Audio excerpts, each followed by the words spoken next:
साथियों, आप सभी का इस प्लेटफॉर्म पर स्वागत है।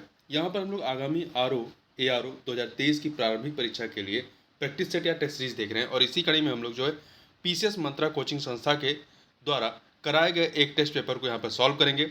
इसके पहले पार्ट में शुरुआत के 70 प्रश्नों को देखेंगे और नेक्स्ट पार्ट में शेष बचे हुए 70 प्रश्नों को देखेंगे। तो चलिए प्रारंभ करते हैं। पहला प्रश्न कि भारतीय संविधान के किस भाग में आपातकाल का उपबंध किया गया है? तो भाग 18 में किया गया है। भाग 18 में अनुच्छेद 352 से लेकर 360 तक में किया गया है। और यह जो आपातकाल का उपबंध है ये जर्मनी के बीमर संविधान से प्रेरित है। वही भाग 15 में क्या है? निर्वाचन संबंधित प्रावधान है। भाग 16 में कुछ वर्गों के लिए विशेष उपबंध है। भाग 17 में जो है राजभाषा से संबंधित है। अगला है निम्नलिखित पर विचार कीजिए। यहाँ पर 4 चीजें दी गई हैं। उपयुक्त में से किस किस आधार पर अनुच्छेद 352 के तहत आपात की उद्घोषणा की जा सकती है? तो देखिए, आपका सशस्त्र विद्रोह, बाह्य आक्रमण और युद्ध के आधार पर, तो बी, सी और डी। ठीक है। यहाँ पर आंतरिक अशांति के आधार पर जो है वो आपातकाल की घोषणा नहीं होगी। देखिए, 44वें संविधान संशोधन के माध्यम से आंतरिक अशांति शब्द को जो है सशस्त्र विद्रोह से प्रतिस्थापित कर दिया गया था। अगला है निम्नलिखित में से किस संविधान संशोधन में यह प्रावधान किया गया कि आपात की उद्घोषणा संपूर्ण भारत या उसे किसी भाग के संबंध में की जा सकती है? तो यह कहा गया 42वें संविधान संशोधन के माध्यम से। 42वां संविधान संशोधन 1976। अगला है 1975 में घोषित तृतीय राष्ट्रीय आपात की घोषणा के समय भारत के राष्ट्रपति कौन थे? तो देखिए, 1975 में घोषित जो राष्ट्रीय आपातकाल था, इस समय राष्ट्रपति कौन थे? फखरुद्दीन अली अहमद थे। ठीक है। यहाँ ध्यान रखिएगा कि आपातकाल बिना मंत्रिमंडल के परामर्श के घोषित किया गया था। ठीक है।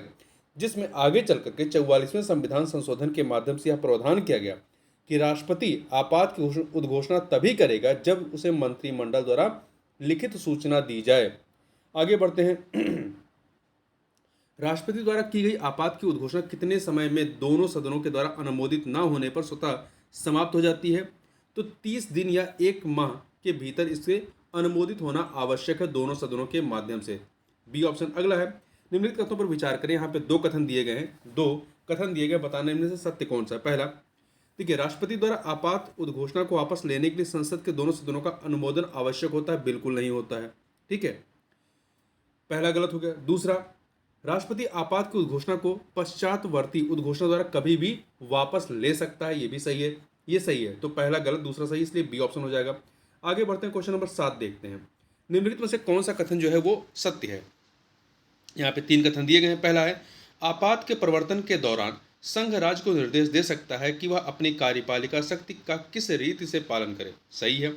दूसरा, संसद राज्य सूची के किसी भी विषय पर कानून बना सकती है। ये भी सही है। तीसरा, संसद द्वारा बनाई गई विधि उद्घोषणा के प्रवर्तन में न रहने पर 6 माह बाद समाप्त हो जाती है। ये भी सही। 3 के तीनों कथन यहाँ पर सही है। C option. अगला है, संसद द्वारा एक बार अनुमोदित होने के बाद आपात की उद्घोषणा कितने समय तक लागू रहती है? तो यह 6 माह तक लागू रहती है और आगे 6 माह करके इसे अनिश्चित काल तक बढ़ाया जा सकता है। राज्यों में संवैधानिक तंत्र के विफल हो जाने पर किस अनुच्छेद के तहत राष्ट्रपति द्वारा राष्ट्रपति शासन की उद्घोषणा की जाती है? तो अनुच्छेद 356 के द्वारा। ठीक है। यह एक प्रकार का आपात ही है, लेकिन संविधान में इसके लिए आपात शब्द का प्रयोग नहीं किया गया है। आपातकाल के दौरान मूल अधिकारों पर पड़ने वाले प्रभाव के बारे में किस अनुच्छेद में प्रावधान किया गया है? तो अनुच्छेद 358 और 359, 358 और 359, इन दोनों में किया गया है। तो सी ऑप्शन हो जाएगा, ए एंड बी। आगे बढ़ते हैं, किस राज्य में राष्ट्रपति शासन लगाए जाने के विषय में निम्नलिखित कथनों पर विचार कीजिए। किसी राज्य में, यहाँ पे किसने किसी राज्य में होगा।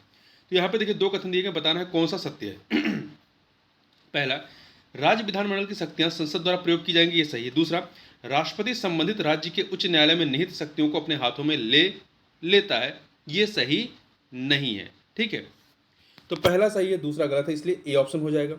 अगला है, किसी राज्य में राष्ट्रपति शासन अधिकतम कितने दिन तक लागू किया जा सकता है? तो ये जो है आपका अधिकतम 3 वर्ष तक लागू किया जा सकता है किसी राज्य में। भारत में वित्तीय आपातकाल की घोषणा अब तक कितनी बार की गई? एक बार भी वित्तीय आपातकाल की घोषणा नहीं की गई। वित्तीय आपातकाल का प्रावधान अनुच्छेद 360 के तहत है। आगे बढ़ते हैं, निम्नलिखित में से कौन सी समिति केंद्र राज्य संबंध से संबंधित नहीं है?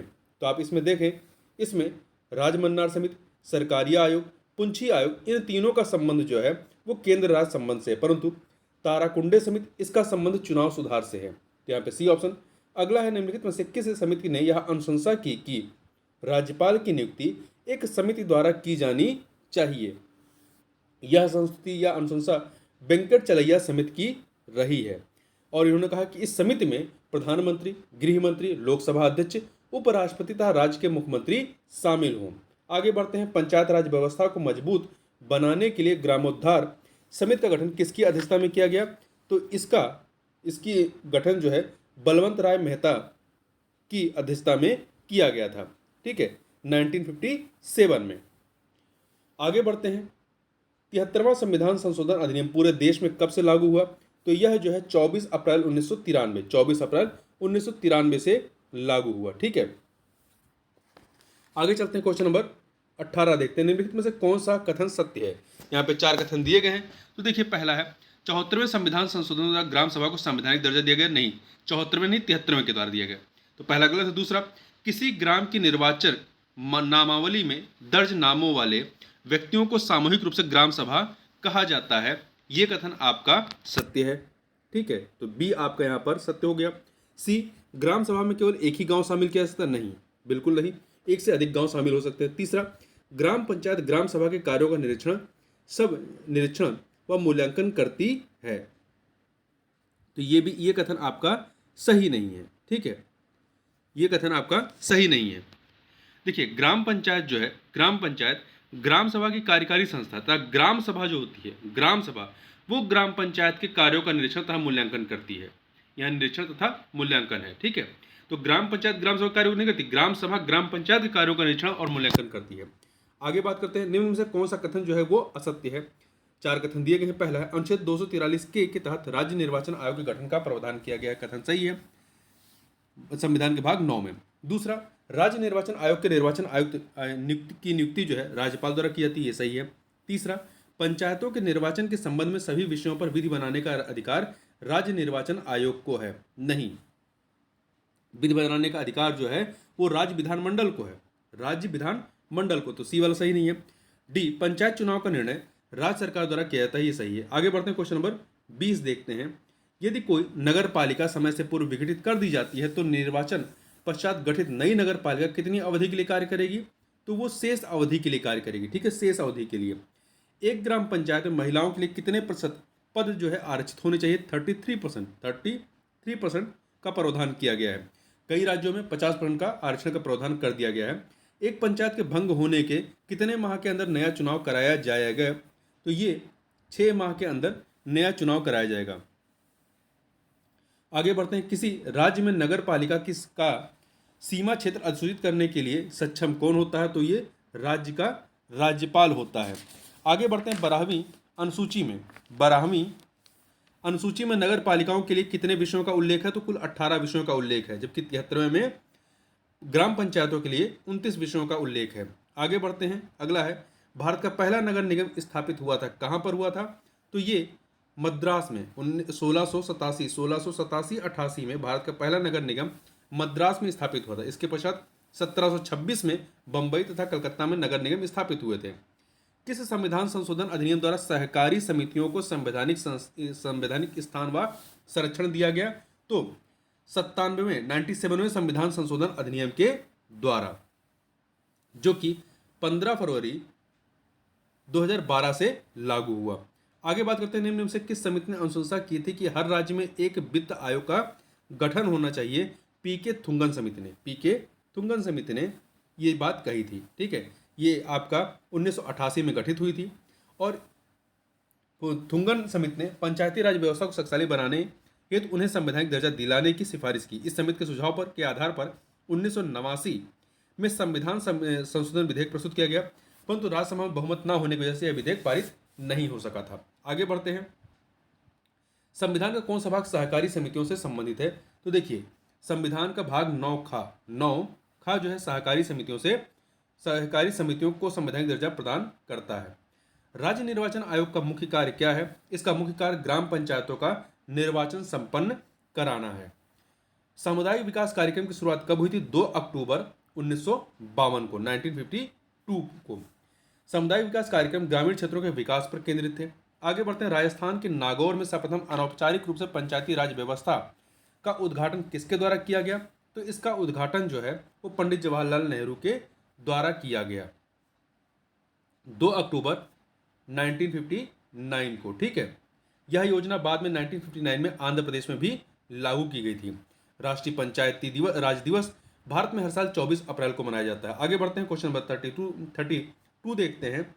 उच्चतम न्यायालय और उच्च न्यायालय के अतिरिक्त सभी न्यायालयों का गठन किसके या किन के द्वारा किया जा सकता है? तो इसका गठन जो है संसद द्वारा और राज्य विधानमंडल द्वारा, इन दोनों के द्वारा किया जा सकता है। ठीक है, सी ऑप्शन। 42वां संविधान संशोधन अधिनियम 1976 के तहत उच्चतम न्यायालय एवं उच्च न्यायालय के अतिरिक्त सभी न्यायालयों के संगठन संबंधी विषय को राज्य सूची से समवर्ती सूची में शामिल किया गया। अतः इस संबंध में संसद तथा राज्य विधानमंडल दोनों कानून बना सकते हैं। आगे बात करते हैं, उच्चतम न्यायालय में लंबित मामलों के संदर्भ में निम्नलिखित में से किस प्रकार के मामलों की संख्या सर्वाधिक है? तो इसमें स्पेशल लीव पिटीशन की संख्या जो है वो सर्वाधिक है। आगे चलते हैं, अगला है, निम्नलिखित में से कौन सुमेलित नहीं है इन चारों में से? तो देखिए, उच्चतम न्यायालय से परामर्श करने की राष्ट्रपति की शक्ति जो है अनुच्छेद 143 में है, ये सही है। तदर्थ न्यायाधीशों की नियुक्ति अनुच्छेद 131 में नहीं। तदर्थ न्यायाधीशों की नियुक्ति अनुच्छेद 127 में, किस में है? 127 में, इसलिए आपका बी वाला गलत हो गया। जबकि 131 में क्या है? उच्चतम न्यायालय की आरंभिक अधिकारिता के बारे में प्रावधान अनुच्छेद 131 में है, तो बी वाला सही नहीं है। सी, कुछ दशाओं में दोनों सदनों की संयुक्त बैठक 108 में है। उपराष्ट्रपति का राज्यसभा का पदेन सभापति होना अनुच्छेद 64 में है। आगे बढ़ते हैं, 35 नंबर क्वेश्चन देखते हैं। राष्ट्रपति उच्च न्यायालय के किसी न्यायाधीश का एक उच्च न्यायालय से दूसरे उच्च न्यायालय में स्थानांतरण निम्नलिखित में से किसके परामर्श से करेगा? तो ये करेगा आपका सर्वोच्च न्यायालय के मुख्य न्यायाधीश के परामर्श से, अनुच्छेद 222 के तहत। भारतीय संविधान द्वारा सर्वोच्च न्यायालय की स्थापना से पूर्व निम्नलिखित में से कौन सा सर्वोच्च अपीलीय न्यायालय था? तो सर्वोच्च अपीलीय न्यायालय आपका प्रीवी काउंसिल था। क्या था? प्रीवी काउंसिल था। आगे बढ़ते हैं, यदि किसी कारणवश भारत के राष्ट्रपति का पद रिक्त हो जाए और उपराष्ट्रपति का पद खाली हो, तो सर्वोच्च न्यायालय के मुख्य न्यायाधीश की नियुक्ति न हुई हो, तो निम्नलिखित में से कौन राष्ट्रपति के पद पर नियुक्त होगा? तो इनमें से सर्वोच्च न्यायालय का जो अन्य न्यायाधीश होगा मुख्य न्यायाधीश के अतिरिक्त, वो नियुक्त होगा। आगे बढ़ते हैं, न्यायपालिका की स्वतंत्रता का अर्थ क्या है? न्यायपालिका की स्वतंत्रता का अर्थ क्या है? स्वेच्छाचारिता या उत्तरदायित्व का अभाव होना? नहीं, बिल्कुल नहीं, ये गलत है। दूसरा, विधायिका या कार्यपालिका तथा कार्यपालिका द्वारा न्यायपालिका के कार्यों में बाधा न पहुंचाना, ये सही है, दूसरा सही। तीसरा, सरकार के अन्य अंगों द्वारा न्यायपालिका के निर्णयों में हस्तक्षेप न करना, ये सही है। न्यायाधीश द्वारा बिना भय या भेदभाव के अपना कार्य करना, तीन के तीनों सही। 2, 3, 4 पहला गलत है। आगे बढ़ते हैं, भारत के सर्वोच्च न्यायालय के क्षेत्राधिकार के अंतर्गत सम्मिलित हैं। क्या सम्मिलित है? तो इसके तहत जो है आपका देखिए, मौलिक क्षेत्राधिकार आता है, अर्थात आरंभिक क्षेत्राधिकार 131 में है। अपीली क्षेत्राधिकार ये भी है 132, 133, 134 और 136 में।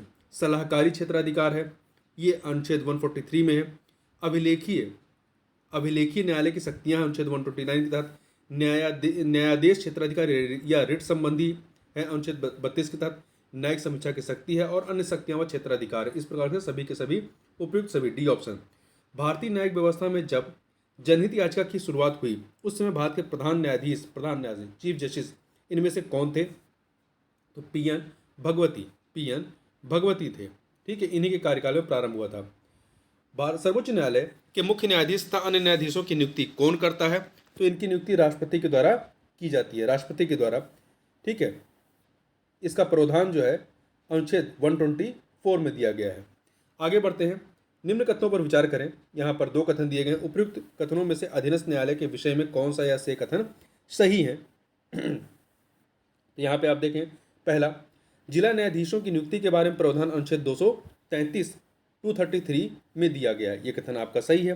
दूसरा, जिला न्यायाधीश के पद पर नियुक्त होने के लिए व्यक्ति पहले से ही संघ या राज्य की न्यायिक सेवा में हो या कम से कम 7 वर्ष तक अधिवक्ता के रूप में कार्य किया हो। 2 के दोनों कथन यहाँ पर सही है, सी ऑप्शन हो जाएगा। क्वेश्चन नंबर 43 देखते हैं, भारत में मोबाइल कोर्ट को किसके मानस पुत्र की संज्ञा प्रदान की जाती है?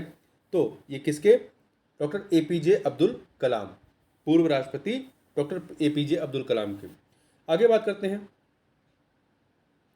निम्नलिखित न्यायालय और उनके अधिकार क्षेत्र से संबंधित गलत युग्म की पहचान करना है। तो देखिए, Kolkata high court, Kolkata high court के अंतर्गत पश्चिम बंगाल, अंडमान निकोबार आते हैं। केरल हाई कोर्ट के तहत जो है केरल और लक्षद्वीप आते हैं। मुंबई हाई कोर्ट के तहत महाराष्ट्र, गोवा और कर्नाटक नहीं। बॉम्बे हाई कोर्ट के तहत महाराष्ट्र, गोवा, दादर नगर हवेली, दमन और दीव आते हैं। कर्नाटक का अपना स्वयं का हाई कोर्ट है, ठीक है, यहाँ पर सी वाला सही नहीं है। आंध्र प्रदेश हाई कोर्ट के तहत आंध्र प्रदेश और तेलंगाना आते हैं। 45 नंबर देखते हैं, उच्च न्यायालयों के न्यायाधीशों की योग्यता समेत गलत कथन की पहचान कीजिए। तो देखिए, वह भारत का नागरिक हो, सही है। वह भारत राज्य क्षेत्र में कम से कम 7 वर्ष तक न्यायिक पद पर कार्य कर चुका हो, ये कथन जो है आपका सही नहीं है। 7 वर्ष नहीं, 10 वर्षों तक, ठीक है, यहाँ 7 वर्ष नहीं बल्कि 10 वर्ष होगा, तो बी वाला सही नहीं है। एक या अधिक राज्यों के उच्च न्यायालयों में लगातार कम से कम 10 वर्ष तक अधिवक्ता रह चुका हो, तो ये भी सही है। आगे बढ़ते हैं, किस संविधान संशोधन द्वारा उच्च न्यायालय के न्यायाधीशों की सेवानिवृत्ति की आयु 60 वर्ष से बढ़ा करके 62 वर्ष की गई? तो किसके द्वारा किया गया? ये किया गया था 15वें संविधान संशोधन अधिनियम 1963 के माध्यम से, ठीक है। आगे चलते हैं, अगला है, किस अनुच्छेद के अंतर्गत यह प्रावधान किया गया कि उच्च न्यायालय भी अभिलेख न्यायालय होगा? तो अनुच्छेद 215 के तहत, 215 के तहत अनुच्छेद 127 में तदर्थ न्यायमूर्तियों की नियुक्ति का प्रावधान है, और अनुच्छेद 129 में उच्चतम न्यायालय का अभिलेख न्यायालय होना है। जबकि 216 में क्या है? उच्च न्यायालयों के गठन का प्रावधान किया गया है। भारत के निर्वाचन आयोग के संबंध में निम्नलिखित कथनों पर विचार कीजिए। यहाँ पर 3 कथन दिए गए हैं, बताना इनमें से कौन सा या से सही है। निर्वाचन आयोग मुख्य निर्वाचन आयुक्त तथा अन्य आयुक्तों से मिलकर बना होता है, सही है। मुख्य निर्वाचन आयुक्त और अन्य आयुक्तों की नियुक्ति राष्ट्रपति द्वारा की जाती है, ये भी सही है। संविधान का अनुच्छेद 324 भारत के निर्वाचन आयोग से संबंधित है, ये भी सही है। 3 के तीनों कथन यहाँ पर सही हैं, तो डी ऑप्शन 1, 2, 3। आगे बढ़ते हैं, भारत के निर्वाचन आयोग के संबंध में निम्न पर विचार कीजिए। देखिए, 3 चीजें दी गई, उपयुक्त में से कौन से कार्य भारत के निर्वाचन आयोग द्वारा किए जाते हैं?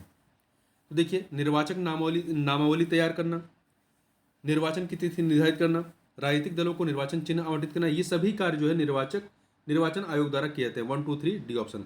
संघ लोक सेवा आयोग के कार्य में कार्यवाहक अध्यक्ष की नियुक्ति निम्न में से कौन करता है? तो राष्ट्रपति करते हैं, ठीक है, राष्ट्रपति के द्वारा किया जाता है। संघ लोक सेवा आयोग राज्यों को सलाह दे सकता है राज्यपाल के अनुरोध पर।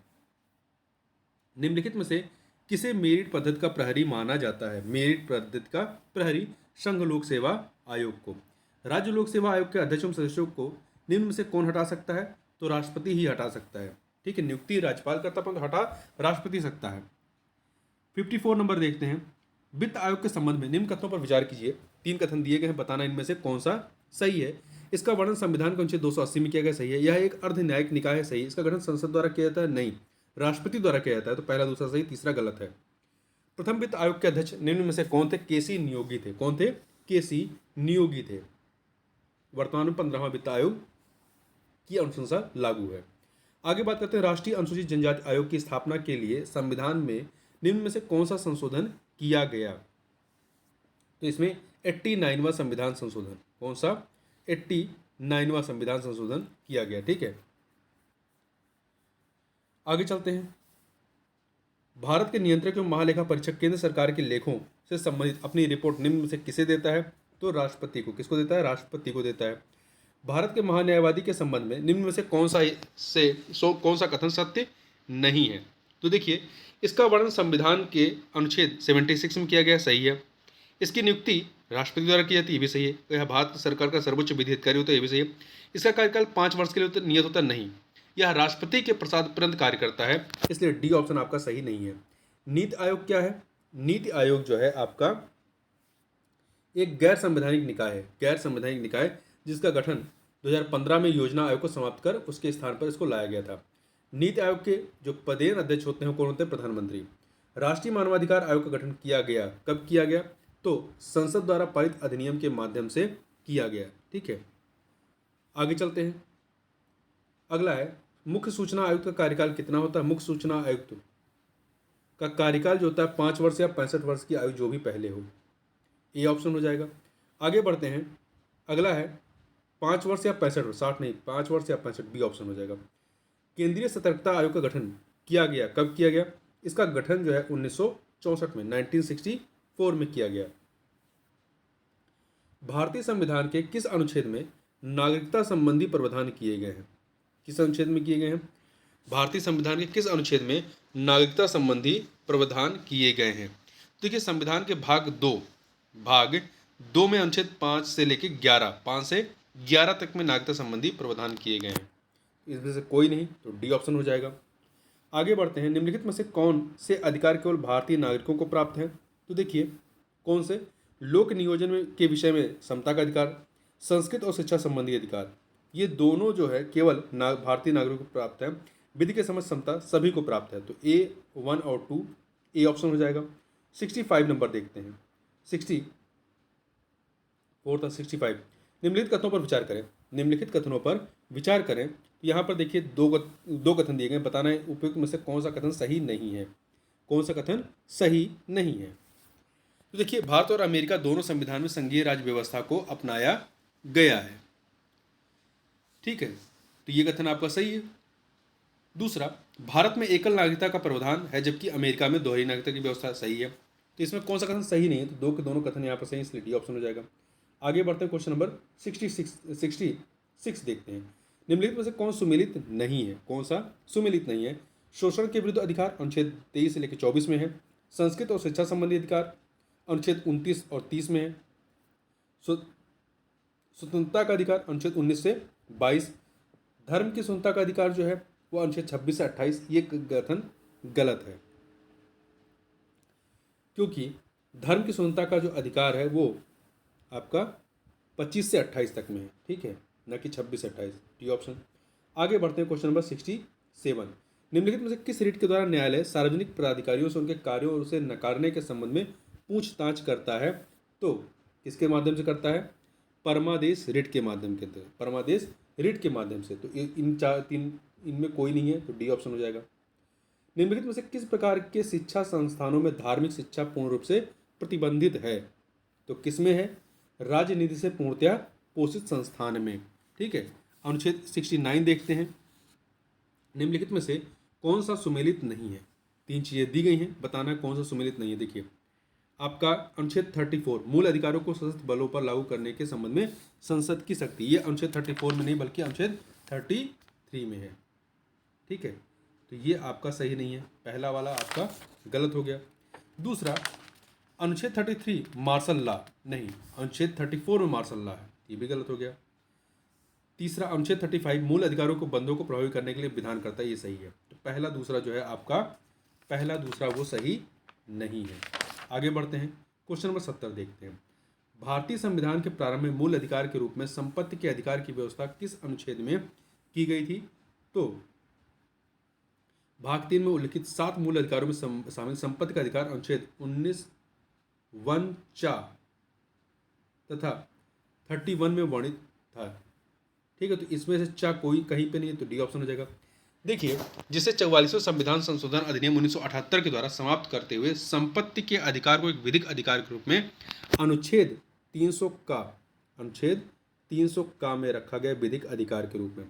इस प्रकार से इस वीडियो में बस इतना ही। मिलते हैं नेक्स्ट वीडियो में, तब तक के लिए बहुत बहुत धन्यवाद।